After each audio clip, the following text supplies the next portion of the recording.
اللهم لك الحمد أنت قيام السماوات والأرض ومن فيهن، ولك الحمد أنت رب السماوات والأرض ومن فيهن، ولك الحمد أنت نور السماوات والأرض ومن فيهن.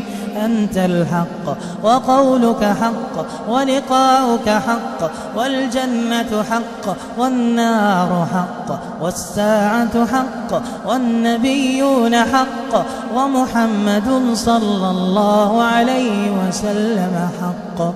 اللهم لك أسلمنا وبك آمنا وعليك توكلنا وإليك أنبنا وبك خاصمنا وإليك حاكمنا، فاغفر لنا ما أسررنا وما أعلنا وما قدمنا وما أخرنا. أنت المقدم وأنت المؤخر، لا إله إلا أنت، لا إله إلا الله العظيم الحليم